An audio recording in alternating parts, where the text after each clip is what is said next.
Guys, Crypto with Dinny, and it's Dinny here, another podcast.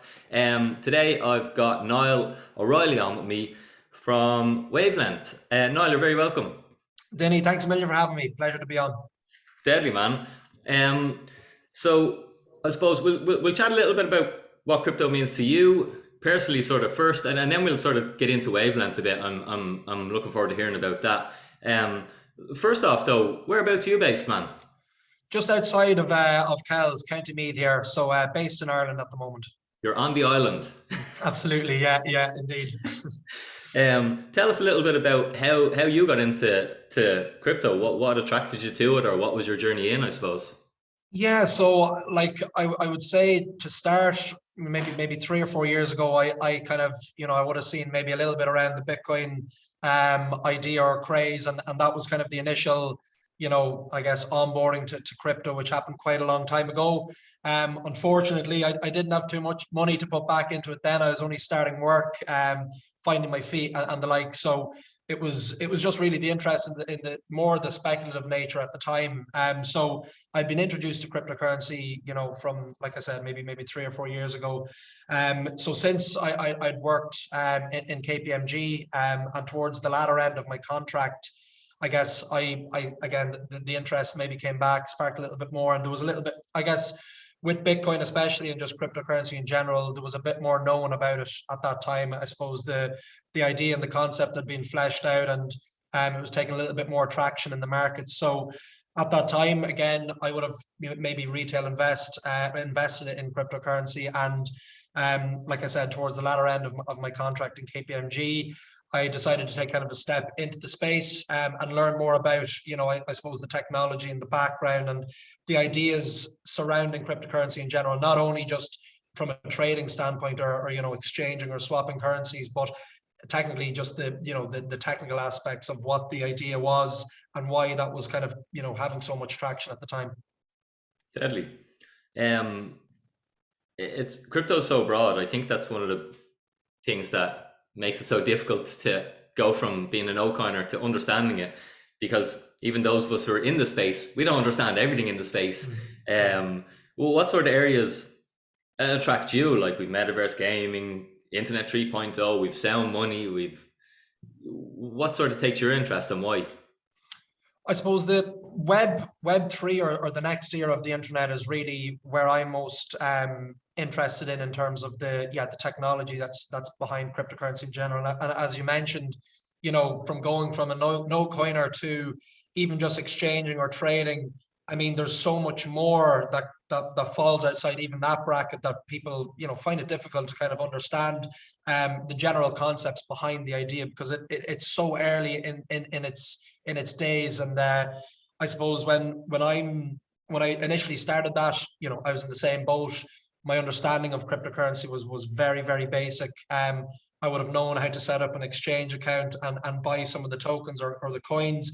That was about as far as it was. But once I, learned a little bit more, and look, there's so many resources out there, just, podcasts, YouTube, it wouldn't take long to kind of be brought up to speed by just spending a week on YouTube and understanding, what it is, the ideas and the concepts are behind it all. So yeah, Web3 or the next iteration of the internet is really where I'm focusing my attention on, especially with Wavelength, but just in general, how the technology is transforming the space of the internet and the ideas behind that. And I guess the direction that Web3 can kind of go in, not only in the next 2 to 3 years, but the next 10 years, how different maybe the landscape of the internet might look. Yeah, I want to get into Web3 in a second, and for you to try and break it down and explain it to us. But just before we do you, obviously you're heavily invested into this space because you're building a company within it, but aside from that, would you personally invest into other crypto assets, anything particular? I do indeed, yeah. So like I would invest in, a lot of maybe, the top 10 currencies.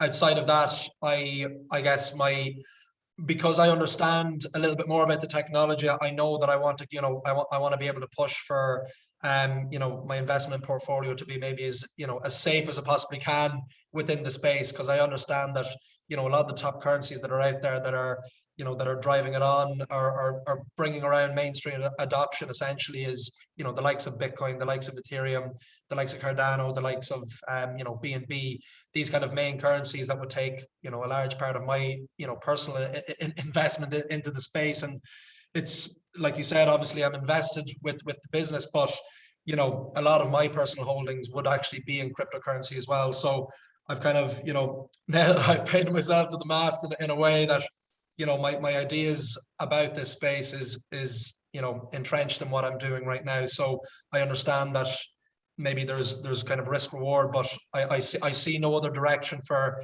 the future of many things to be, you know, quite cryptocurrency related. Deadly. What would be your biggest position in your portfolio? Bitcoin, yeah. Not so much because of technology, but because of the idea that it's a digital asset. You know, I think people are understanding a little bit more because it's kind of had a head start on the competitors, and a lot of the kind of movement in cryptocurrency markets really moves and transforms around Bitcoin itself. It's kind of the gold standard as such for cryptocurrency. I mean, it's approximately, I think, 50% of the market capitalization, the entire market capitalization of cryptocurrency in general. So it's paving the way really for the rest of them, and I think that it will continue to do so for a long time. You know, Ethereum obviously is a kind of a direct competitor, but it's kind of doing things differently in a way, and I think Bitcoin will be compared against, you know, commodities, against, you know, derivatives, against the debt market. In general, it's kind of weighted again differently to the rest of the coins now that it's more seen as maybe a digital asset. It's being compared to the likes of gold and things like that. So I think that it'll pave the way for cryptocurrency in general for a long time to come. So hence kind of me holding it personally is probably, you know, for one of those, well, many of those reasons really, you know. Yeah.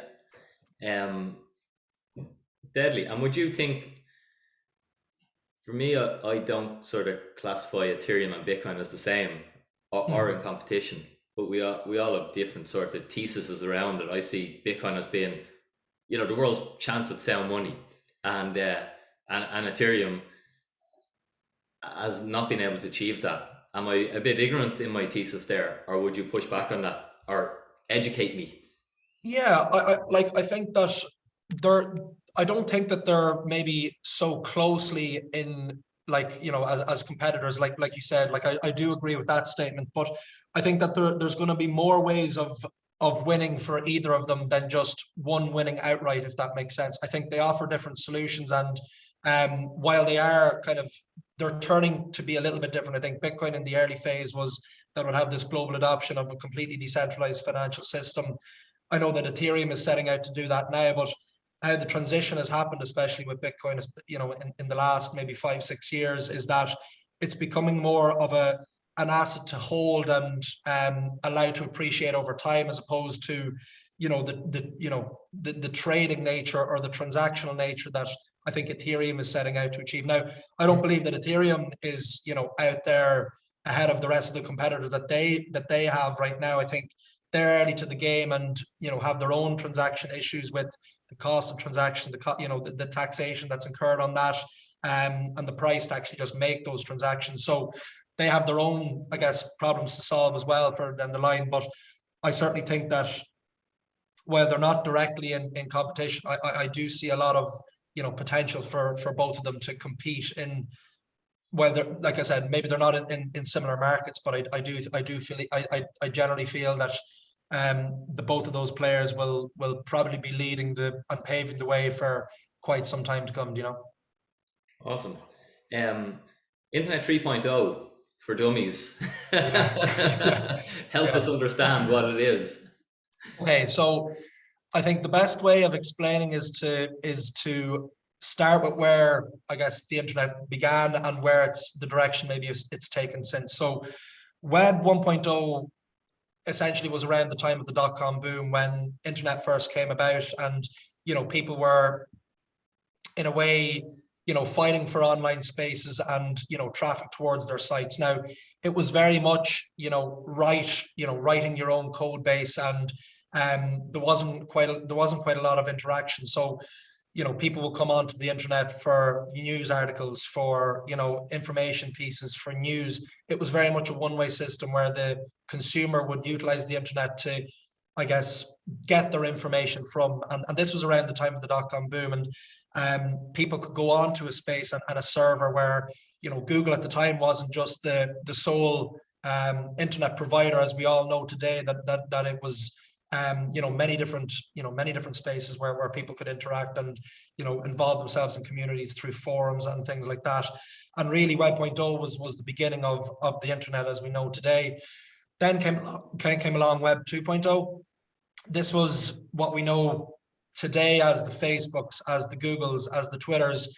The internet really today is owned by no more than maybe 5 or 10 companies that we all have heard about. And the idea behind Web 2.0 was that it was involving the consumer in the internet now more than ever, where we could interact a lot more. So it wasn't just a one-way system where we could actually get stuff back from the internet. So the whole thing around what Facebook had did with, you know, communities and being able to interact with other people and involve themselves in spaces was really what Web 2.0 set out to achieve.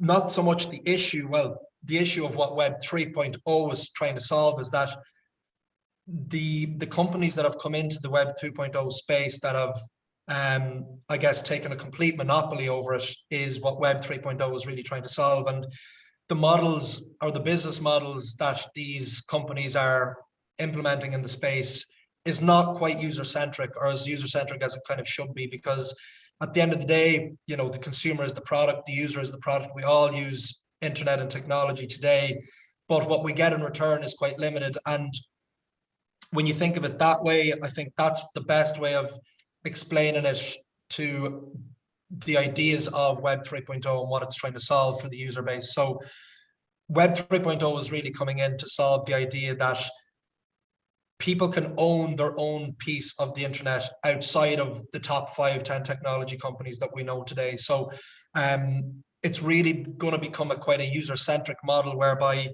communities, networks, you know, the internet in general will not only be you know, run or interacted by users, but it'll be user owned, it'll be user governed, it'll be user moderated, it'll be profit sharing. And these are the ideas that not only Web3, but cryptocurrencies essentially try to solve, that that the business financial model of the internet is sort of broken, where the majority of the wealth is hosted and held by a lot of these, well, not too many of these companies, but we all know them today. And Web 3.0 is the next iteration of the internet, where we're creating a completely decentralized, a completely autonomous, and a completely user-centric model that favors the user as opposed to the 5 to 10 technology companies that really own and run the space. And that's what Web3 is setting out to achieve. Yeah, it's no wonder it's so difficult to try and get your head around it, because you know, we're calling them cryptocurrencies, but really that's got nothing to do with a currency. You know, it's basically changing everything in the world as we know it and how it will work. Could you walk us through maybe some examples of, let's say Web3 continues to evolve and grow? Like practically, how's my life going to change? What's the world going to look like? What industries are going to be disrupted, and how? Yeah, so I think the best example has come into utility, or there's a real use case for at the moment, is the idea, well, there's two that come to mind, but the idea that around the metaverse is kind of one of the biggest movements that's happening today. We've heard it for a lot of people in the Web3 space. They might have already understood about the metaverse, but you can already see the mainstream socials actually starting to pivot, and what Facebook are currently doing in the movement towards Meta. This idea that you know, that they're creating these spaces where we can interact in now. Well, that's kind of maybe a niche market of Web3 space. You can already see it actually starting to play out in the Web2 socials, such as, you know, Twitter. Already people are able to put NFTs as their profile pictures. You know, you can actually tip people through Bitcoin on Twitter. That's one movement. You know, with Facebook, it's the movement towards the metaverse. You know, they years ago tried their own cryptocurrency. I think it was called DM currency, if I'm right. And they were trying to implement, the ideas or the fundamental ideas around cryptocurrencies. The best example that I know that's being used today, because I know that the metaverse is quite new, and I guess in Web3, the ones that are maybe taking place are Decentraland or Sandbox.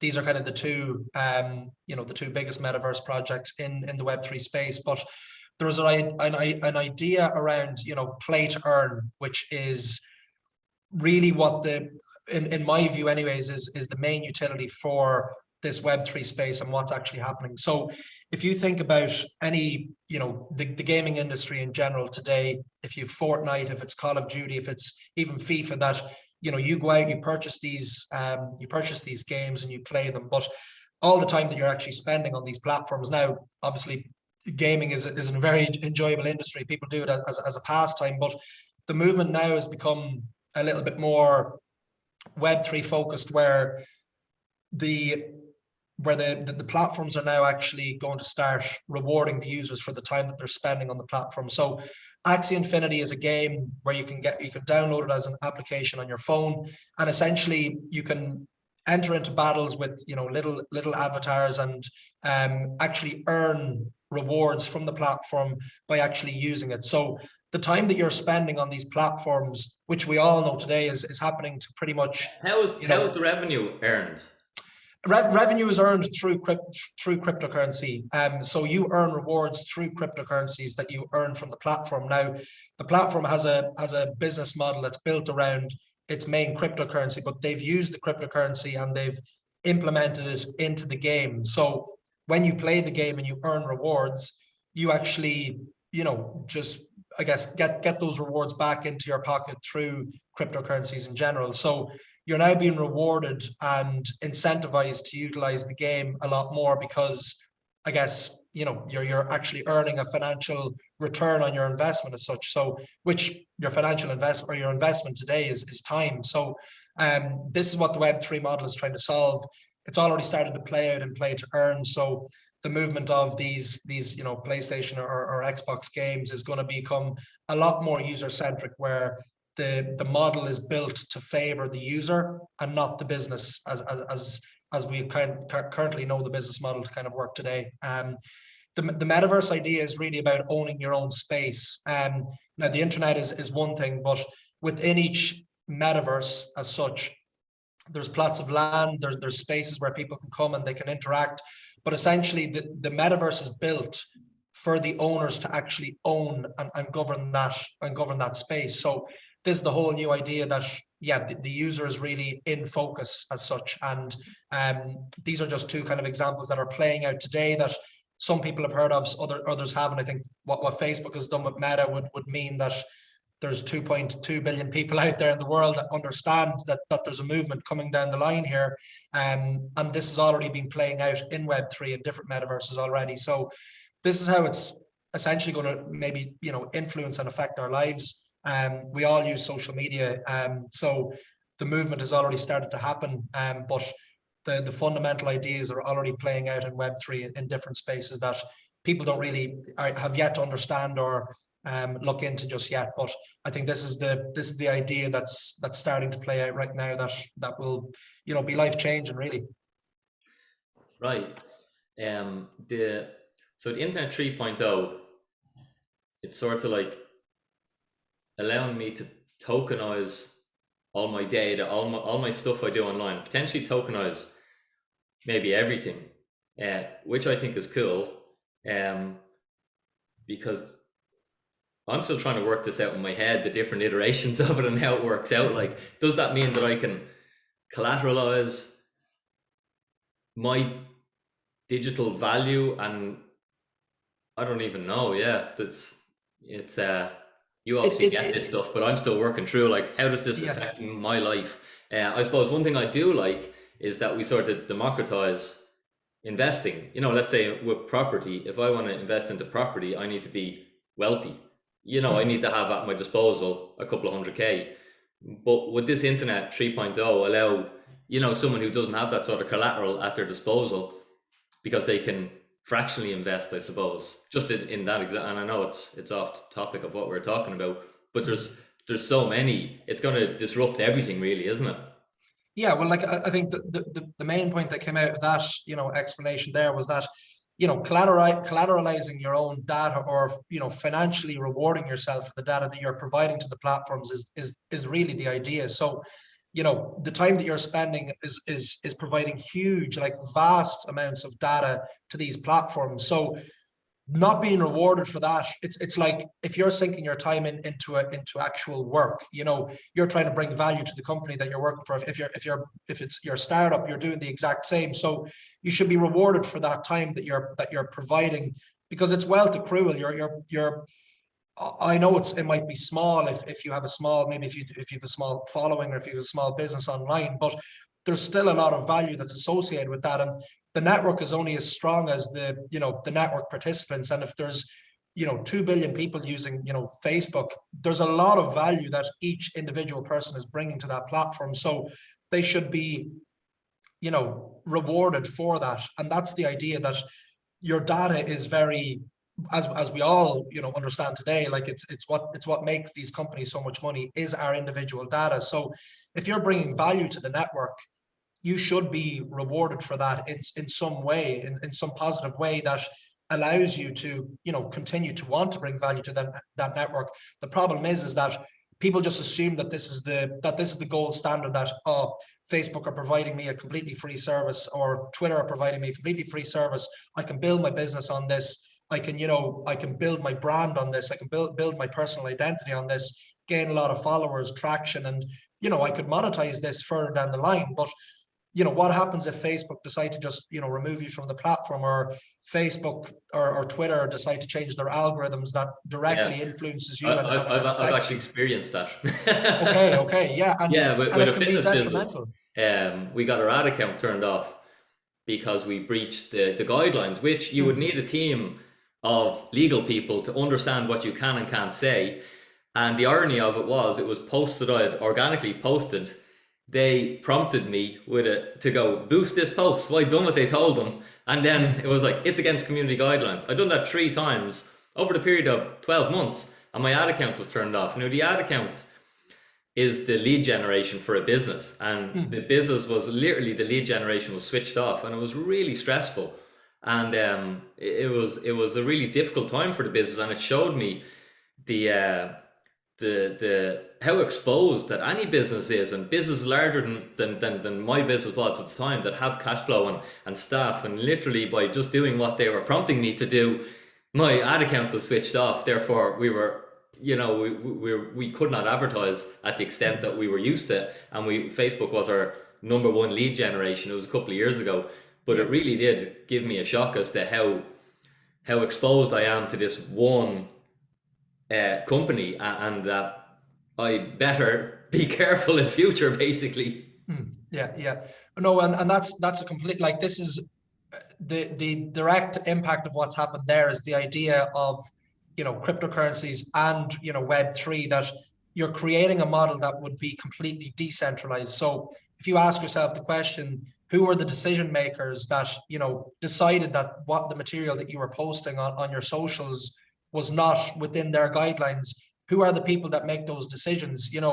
They're people that we don't know, and it's based on God knows what biases or ideas that they have to want to push something out on the platform, or decide not to push it. So you need to consider who the decision makers are in this process. So if it's the community, if the network of Facebook are the people, why isn't it the people that get to make that choice architecture surrounding what gets onto the platform and what doesn't get onto the platform? And that's the idea of Web3. That's the idea of cryptocurrency, that we can create a completely decentralized model, that where the value and the decisions and the moderation and the governance is decided by the people or the networks that use these platforms, as opposed to the platform that, like Facebook or Twitter, that these decision makers are made by people that they employ to come in and decide what's right and what's wrong. And it's a very difficult, it's a very difficult decision to be made, but it happens all the time. And this is, to that example, it's happening to loads of businesses out there that, you know, use these platforms as their you know, main leads, or they're bringing in a lot of their revenue from these. So, you know, with a flick of a switch, that can end tomorrow. You don't know. So there's a lot of there's a vulnerability there, let's say, that's associated with the current models, and this is what Web3 is setting out to solve. Deadly. Let's chat a little bit about Wavelength. Yes. Tell us a little bit about what it is, what you're doing. Yeah, so Wavelength is a decentralized social media platform. What we're looking to achieve is to financially incentivize and reward the users for using the platform. So essentially, the direct examples would be that if you're, you know, posting on your news feeds, or you're talking within communities, and this is more what we probably know in the cryptocurrency community as your Discords or your Telegrams, that right now it's a one-way system. Obviously, there's a lot of value that is associated with these networks because they're built out. You know, you're only as strong as your network. The more people that use it, the stronger it becomes. So what we're setting out to achieve is to completely reinvent the wheel with the business model that we're implementing. So we're going to be creating our own native cryptocurrency, which will be a Wave token. And by positively contributing to the platform, you will be rewarded through cryptocurrencies that get sent back to your wallet address within the platform itself. So contributions, the idea around contributions would be, you know,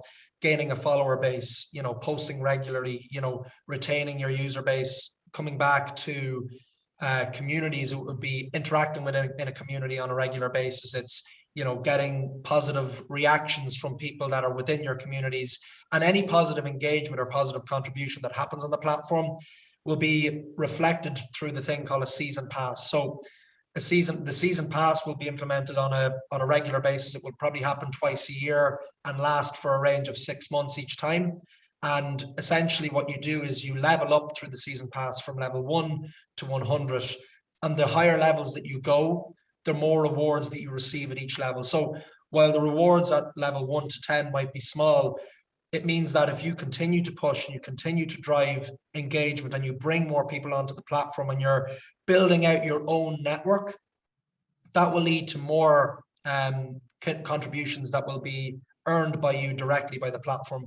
But not only that, eventually that when the platform becomes profit making and the financial utility comes into the platform, which is when we get more users on board, when we can drive our advertising model on the platform, those revenues and those profits get redistributed back to the community as well. So now there's the incentive to actually financially, you know, earn your revenue as a primary source of revenue from the platform, which is Wavelength, back into your wallet. So really the business model surrounding Wavelength is what we're solving, which is, you know, completely Web3 driven. It's completely cryptocurrency driven, and it's reinventing the wheel essentially that we're implementing these ideas and concepts onto the platform, where we're creating a completely decentralized network, a completely decentralized social media platform, whereby it's ran, governed, and owned by the community. So this is like Facebook is your competition, is it? Not so much. Okay. Facebook, because Facebook are pivoting to the metaverse, they're actually no longer our competition.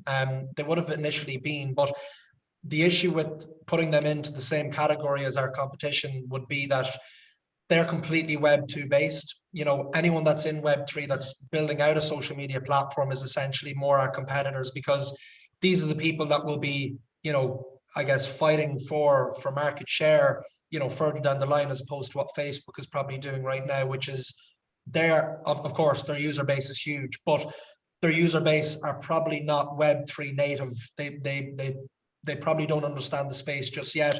You know, we're very new to, you know, cryptocurrency right now. It's probably not for another 5 to 10 years before it'll realize its true value or nature. It's early stage. It's probably in its minimum viable product stage if you were looking at an overall idea of a company. So we're early doors, but there are, you know, competitors that are out there that are, you know, pushing for this idea of a decentralized social media platform, which, you know, listening to leaders in the space, you know, that are speaking about Web3 regularly, will be saying that this is something that will impact our lives in 10 years time, are these decentralized models. And the internet or social media is certainly one of these spaces that has huge potential for implementing these ideas in. So Facebook are a competitor for their user base, but we're really targeting the competitors that are already in the Web3 space. In the Web3 space. Okay, and Facebook aren't going to go into that space. They're going to stick with their centralized model.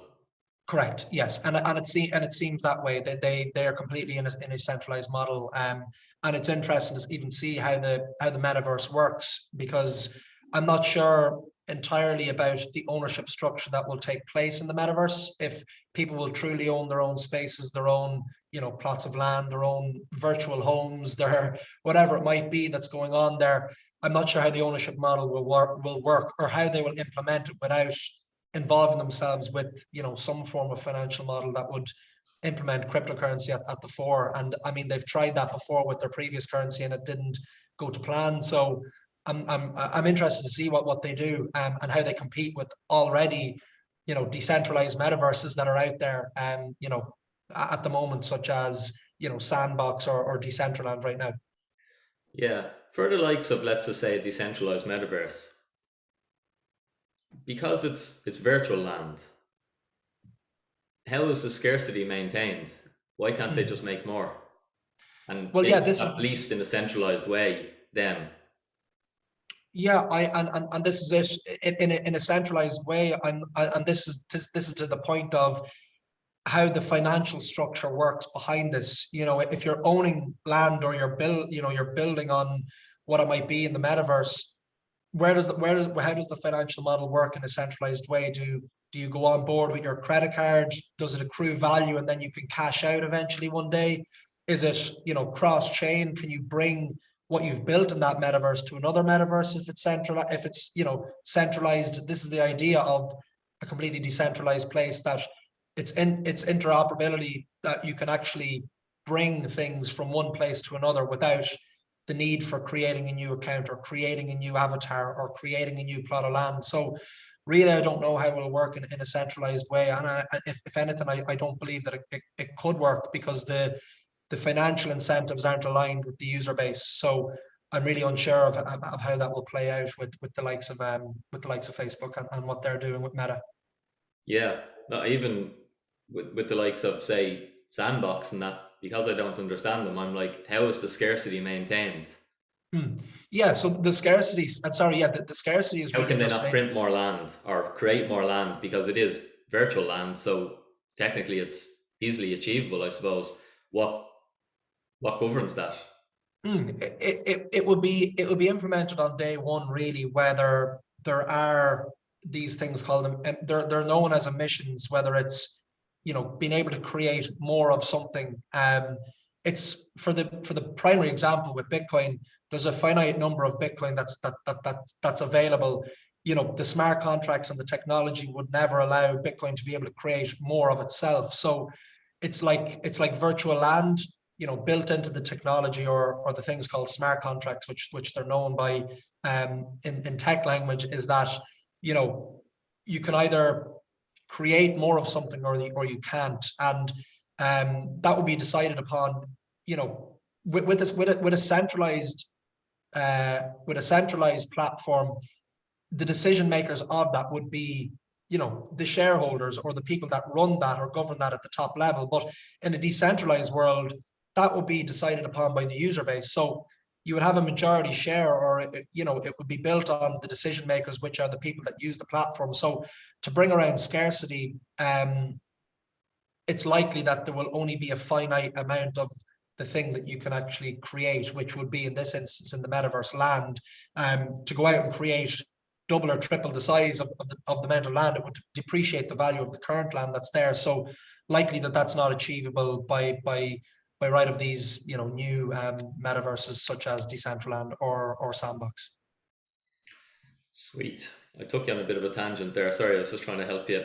No, you're fine. Understand. Yes. Tell us a little bit about the roadmap for Waivlenght. Yeah, so in approximately 3 weeks, we're getting investor ready at the moment. So what that essentially means is that we're building out our documentation, we're updating our website, getting our materials and our story in order, and I guess revised to the point that we can go to investors or venture capital firms that we're hoping to bring investment in. And that's happening in the next number of weeks. So like I said, we're getting investor ready right now with the intentions of bringing in capital that will allow us to, kickstart our token, apply value to our token, so that we can push it out into the places that we need to on the early stage of of building this platform. We're currently in the build phase. We're building on a protocol called Algorand.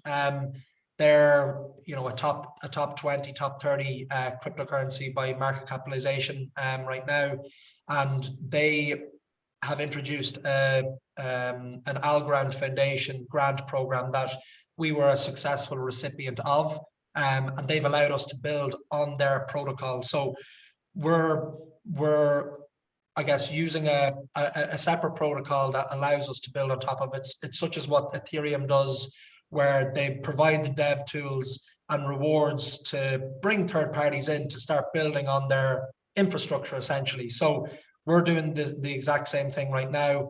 We're building that out as we speak by two of our internal engineers that we currently have employed on the tech team. And that's with the intention of launching the platform in Q3 this year. So it's quite a bit away in terms of it's approximately 6 months away, but with our platform, because we're introducing tokenomics and people can earn rewards from the platform, the tokenomics need to be completely set up in the first instance. And the thing that puts value to these tokens when there's an initial supply but there's no investment in there is when we go out to the venture capital firms in the next 3 to 6 weeks and bring investment in, that we can start associating value and putting value on the tokens or the total supply of tokens, which is what we're looking to do before we launch. So when people come on board on day one, they can start earning rewards straight off the bat. So it's approximately Q3 when we look to launch on the platform.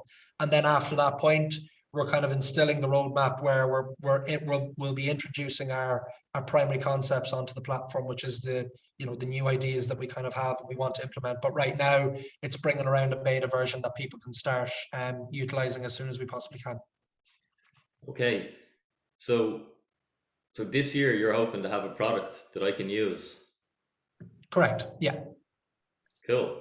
How are you going to get the users or incentivize me to come? Yeah, so this is where the token would come into play. So Right. with existing social media platforms, they've all had the bootstrap problem of spending massive amounts of money on marketing, on bringing people into the space by spending these quite highly cost financial, I guess, their financial costs that are associated with a company that are very hard to overcome when you're an early stage company. Because you need to build your brand, you need to bring users on. Because we're a consumer product, it means that users is pretty much our bottom line here. How many users can we get onto the platform? So with the token, what you can do is you can incentivize users to come on board. So with any project that you might have associated with yourself in the past, if it's small or if it's big, there are incentives for people to utilize that token. For example, if it's Bitcoin, we have all these node providers that confirm the transactions. They use their computers to confirm these transactions, and they receive rewards for doing so. So there's an incentive there for people to utilize the network, and it'll work the exact same way for our platform, which essentially means that we have these tokens that have value on day one that we can actually put out there to incentivize users to come on board. For example, if you want to refer a friend, you can earn rewards. If you bring more people onto the platform, you earn more rewards. Our marketing budget can be ran by influencers that we can actually pay in our token, as opposed to financially doing it through a fiat currency, which would take quite a more substantial amount of money. So this bootstrap problem, they call it, which happens with every early stage venture or early stage company is that in the early days, it's very difficult to overcome those financial costs that are associated with running a company. But with a token, we can now incentivize users in a different way to carry out tasks that will bring users on board. One of the actual things that we've ran, it would be good for your community base today listening, is to actually sign up to our website. They can put in their email on the website to be included in the beta version testing of our platform. So there's a $30,000 reward worth in cryptocurrency, in our native cryptocurrency, for people to earn. And all they need to do is refer people onto the platform. So that's actually already received close to 130,000 users or signups so far in the last 2 to 3 weeks, which is extremely strong for our product, because already now we have a base layer of people that will be introduced onto the platform on day one, which is brilliant for Wavelength. Wow, that's awesome. With the token, how do you, or is there a way to like give it stability, the value of the token? How does that achieve stability, or is that just going to come down to the demand of it? It comes down to demand. When we do our venture capital raises, we're intending then to basically hit the market. So that's what the investor side will look like when you can go on to, maybe not from the get-go. This would be the idea in the future, that you could go on to the mainstream providers or exchanges like Coinbase, like Binance, like KuCoin, these kind of big exchanges that are out there where people can buy and sell your token. So that's where the demand actually happens, which will be on the exchanges. Now, where demand for the supply comes into play is what we actually are looking to implement into the transactions that happen when people buy and sell is a small transactional fee that will actually burn a small supply of the token each time. So we're looking to become a deflationary token, which basically employs a burn feature where a really small percentage of that token gets wiped out every time someone interacts with it. Now it will be extremely small, but over time, when you're a deflationary token, it means that you're shortening the supply over time, which with increased demand should allow the price of the token to increase over time. Yeah, I'd be thinking about the sort of, maybe it's tokenomics or something, but let's say when Facebook started, and 10 years ago or whatever amount of years ago, I was messaging my mates, going, probably ringing them or text messaging them, going, get onto Facebook, yeah, it's good crack. But they never been like, Dinny, that's a Ponzi scheme, why are you trying to get me on that? But if I tell people to buy Bitcoin or try to teach, they're like, that's a Ponzi scheme, you're pumping your own bags. And it's because it's a network, yes, but you own part of the network, versus with all the 2.0 networks that you spoke about, you didn't own the network. Yeah. If that makes sense. Is that a barrier? Is that something that this Internet 3.0 is going to have to get over, do you think? Or is it irrelevant, or am I overthinking that? Let's say the tokenomics of inviting people to Wavelength. I'm rewarded if you join. I'm incentivized to go and get loads of people to join, which is great for Wavelength. But is that something that's worthy of consideration? Well, look, it is, but I think to your point of the idea of it being, is it just this is Internet 3.0? Get used to this. You can own part of the network. This is better. Well, this is kind of my bias. This would be the essential bias with the ideas that are happening in Web 3.0 that I currently have. I mean, I see no alternative for everything to move into this space in my own head. This has sat with me now for close to a year. I've quit my job. I'm doing this, this venture with my team at the moment, and I've completely committed to the space. So it goes to show where my biases lie, I suppose. But you said it really well there, that okay, you're out there promoting this idea, okay, and yes, there's no getting over the idea that you are profiting from other people getting involved. 100%. Like that's like anything really that it's like running a business. It happens in everyday life. Everyone wants to incentivize other people for their own gain. So that's just what happens in general. But the difference in this, the biggest difference that you mentioned there was that you own a part of the network. So if other people are currently buying Bitcoin, they're not buying something off you. They're buying something off the network that they are involved in, and they own a piece of that, and that can never change. So by owning something and having a I guess the associated value with that obviously hopefully will increase over time, but the ownership share of that is really the fundamental ideas here that currently isn't happening in anything that's Web 2.0. So do I think that it's something that people think of today? I mean, Web 3.0 and cryptocurrencies, like, we're so early to this space. It's hard to comprehend even how big it's got. In our own heads, we're looking at it, we're going, this is huge. Cryptocurrency is massive, or so we think. But the mainstream adoption for people out there is 5 to 10 years away. Before we actually use this in our everyday lives, we're so far away from that right now that's why people think, when you speak about this and people see the fluctuations in price, and that's probably one of the biggest issues. If anyone that looks into the details of what this is and what's actually happening in the background, as opposed to looking at your screen and saying, oh, I'm up 20% today, or I'm down 30% tomorrow.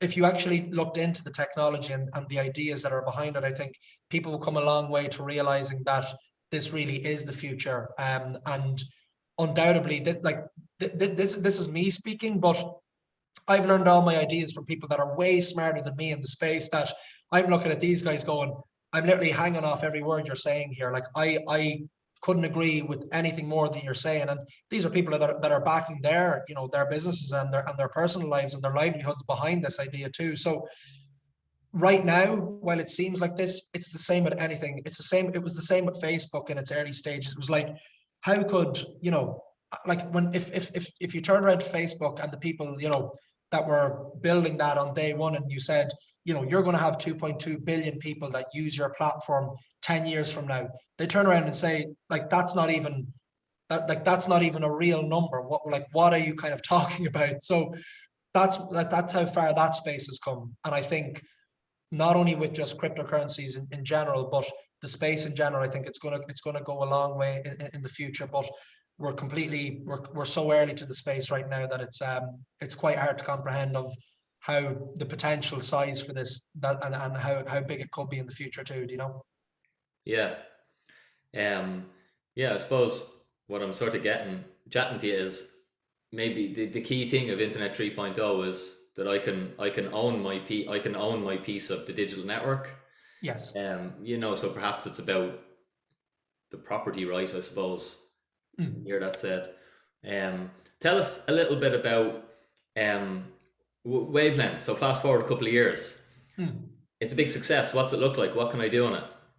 Yeah, so this is where you're hoping to create a network that's, that has millions of people using it.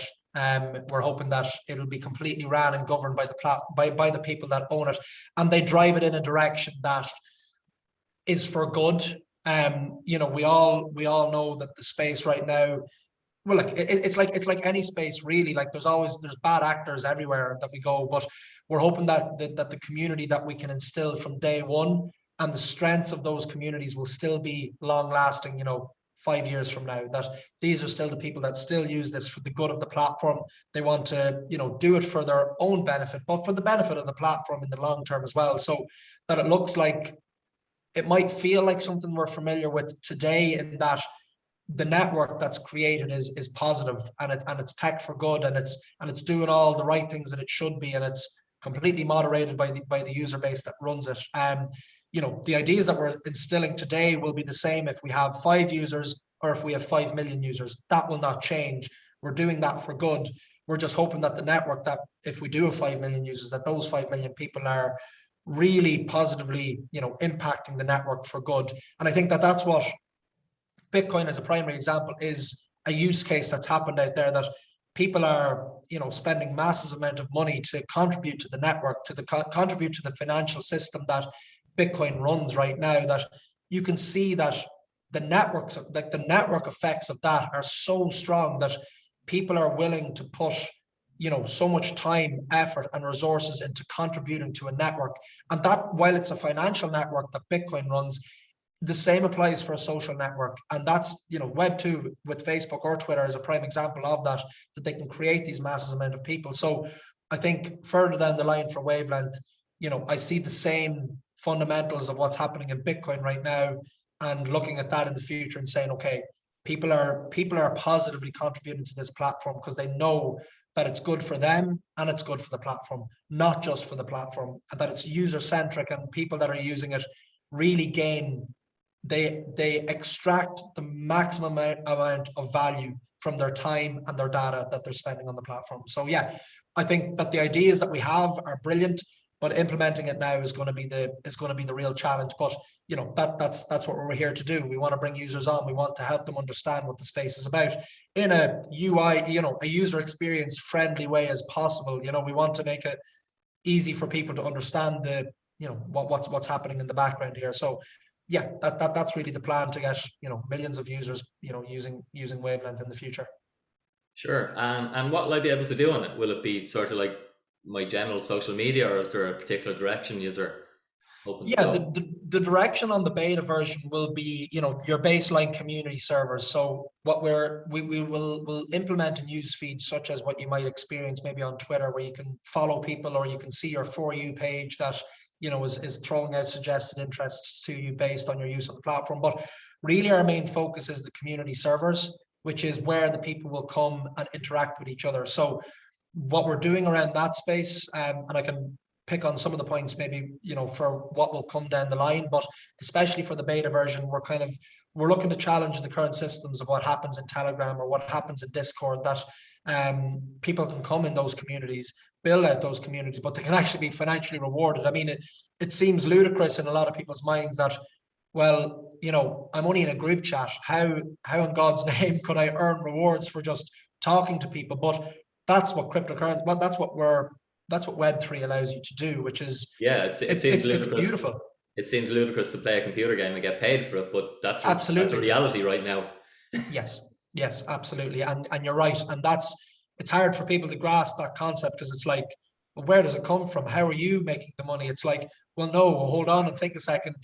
It's these businesses that there's plenty of money that these businesses are earning. They're just not sharing any of that wealth with you. So that's the idea. But within the community servers, we're looking to, I guess, gain a lot of traction in that space, so that, even if you're in a small community and you're getting real, positive feedback from the people that you're interacting with, for just being a good person, or a nice person, or a friendly person online, there's value to that. You're bringing value to the network, so you should be rewarded for that. And further down the line, we're talking about implementing NFTs onto the platform. I'm not sure if yourself or your community base are familiar with this concept, but that you can NFT your own data, that you can NFT your own posts and your own engagement. That would be something that will come down the line too.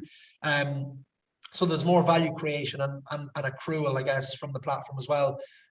We're also looking to implement a thing called social tokens.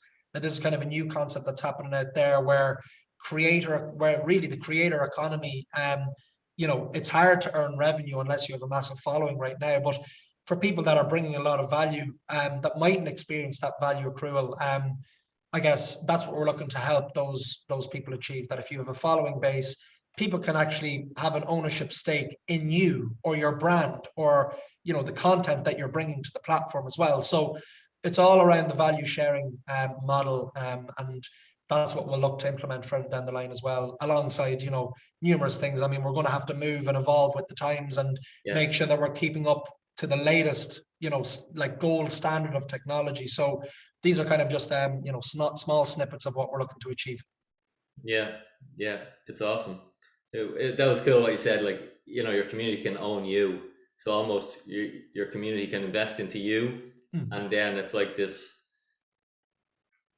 virtual circle where the community love whoever they're invested in, and they're also incentivized to help them succeed, and it's like everyone succeeds and the whole thing grows. It's basically just incentives, isn't it? That's what crypto is all about. It's like instead of it being like a linear direction from A to B, it's really just maybe a circle. Like it all just revolves around creating value to the next, line in the chain, like blockchain, like you're confirming one block to be able to create a new block, and it just continues on that line. It's the same as this kind of, centric model that really involves everyone and, incentivizes and builds those network effects, Yeah, deadly. That's really interesting. Niall, looking forward to keeping an eye on how that's going, and I'll have to get my email in there on the, Yeah, the do. website. What because you're working in the space, for anyone who might be listening who'd like to get involved into the space and maybe start working or building or get hired, what sort of roles, what sort of people does the space need?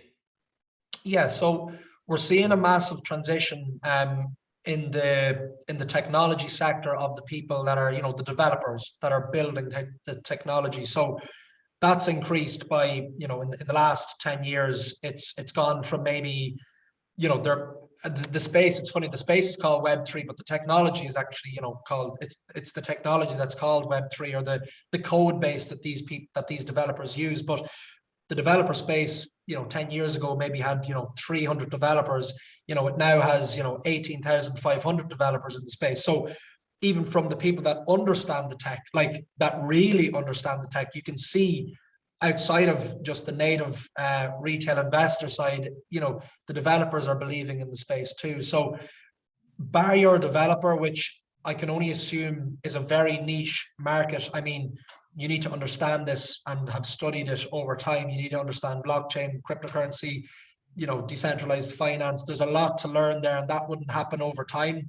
If you wanted to get into the space, I think the best thing, depending on what your background is, of course, the best thing to do really is to, like, in my view, would be to get onto YouTube or, get onto Twitter, start following people that are familiar with the space, listening to podcasts such as your own, understand more about what the space is trying to achieve in the first instance. Like, that's the best starting point, as opposed to probably buying Bitcoin for the first time. And I think that's what a lot of people do in the first instance. But I mean, if you bought it for the first time and you put in €100, I think if you started understanding the space and then you bought it, you would probably put in €1,000 after the point, because you'd believe what you were actually reading, and you could see no really other alternative for the way the space is going. But yeah, like, get onto YouTube, listen to the people that are speaking about this, that are knowledgeable in the space, that are way smarter than me, and can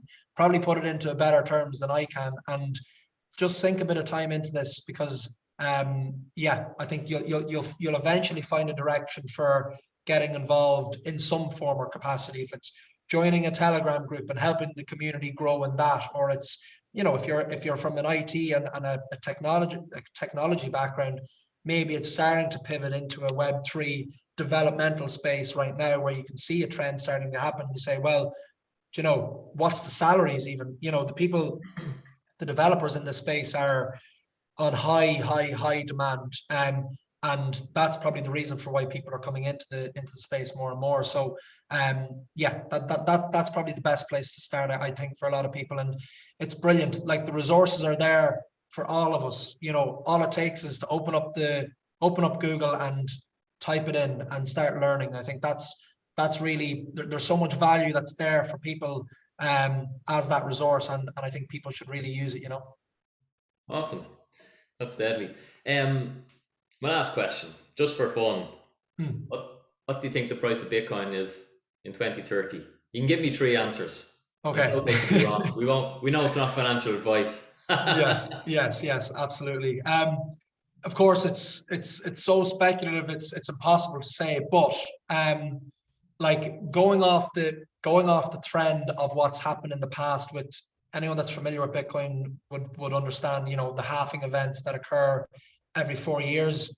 It seems that the general trend, now trends don't last forever, but it does seem that if it follows that trend into the future, and there's, by 2030, I believe that there will be 2 more halving events if it happens every 4 years between now and then. So, if that does happen and the trend continues to fall within that range of what people could have already seen, it's going to fall in excess of $1 million dollars of Bitcoin.